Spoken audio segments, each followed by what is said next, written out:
Welcome back to our videos. ఈరోజు అయితే మనము బైబిల్లో ఇండెక్స్ చూద్దాం ఒకసారి. బైబిల్లో ఇండెక్స్ అనగానే మనకు అధ్యాయాలు వరుసగా కనిపిస్తాయి.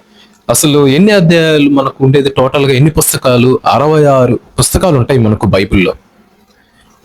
పాత నిబంధనలో 39 అండ్ క్రొత్త నిబంధనలో 27. వాటిలో కూడా డివిజన్స్ ఉన్నాయి. హిస్టరీ అని, క్రియేషన్, లా అండ్ ఆర్డర్. మీ దగ్గర బైబిల్స్ ఉంటే ఓపెన్ చేయండి, లేదు అని అంటే ఓకే, సేవ్ చేసుకోండి. వీడియో అవసరం అవుతుంది, షేర్ చేయండి. సో ఇప్పుడు బైబిల్ ఓపెన్ చేసి చూసుకుంటే మనకు మొదట 5 పుస్తకాలు వస్తాయి. ఆదికాండం, నిర్గమకాండం అండ్ లేవియస్ సంఖ్య, ద్వితీయోపదేశ కాండం. ఇక్కడ వరకు law and order, creation, Adikandam. And next one ఏంది మనకు? యెహోషువ దగ్గర నుంచి మనకు ఎస్తేర్ మహారాణి వరకు. ఇదంతా కూడా హిస్టరీ అని చెప్పొచ్చు. మనం ఇక్కడ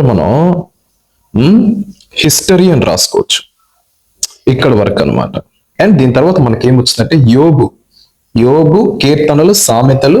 అండ్ ఇక్కడ మనకి ఏమొచ్చింది? ప్రసంగి, పరమగీతములు. ఇక్కడ వరకు పోయట్రీ. ఇక్కడ ఆల్రెడీ రాసున్నా నేను, చూడండి, పోయట్రీ. అండ్ దీని తర్వాత ఏషియా, ఇక్కడ లైన్ పెట్టినాను చూడండి. ఏషియా,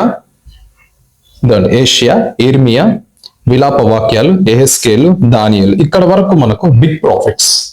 అండ్ హోషియా దగ్గర నుంచి అండ్ మలాకి వరకు స్మాల్ ప్రాఫిట్స్, అంటే చిన్న ప్రవక్తలు. యాక్చువల్ గా చెప్పాలంటే దేవుని దృష్టిలో ప్రాఫిట్స్ అందరు కూడా ఒకటే. బట్ ఏంటంటే బైబిల్ స్కాలర్స్ వాళ్ళు డివైడ్ చేశారనమాట. ఇంతటితో ఓల్డ్ టెస్టిమెంట్ అయితే మనకు కంప్లీట్ అయ్యేది. అండ్ నెక్స్ట్ వీడియోలో మీకు నేను న్యూ టెస్టిమెంట్ బుక్స్, అందులో ఎక్కువ లెటర్స్ ఉంటాయి, బుక్స్ ఉండవు. అదేందనేది నేను మీకు చెప్తాను. ఇంతటితో అయితే ఈ వీడియో అయితే కంప్లీట్ అయిపోయింది. లైక్ చేయండి, షేర్ చేయండి, ఫాలో చేయండి.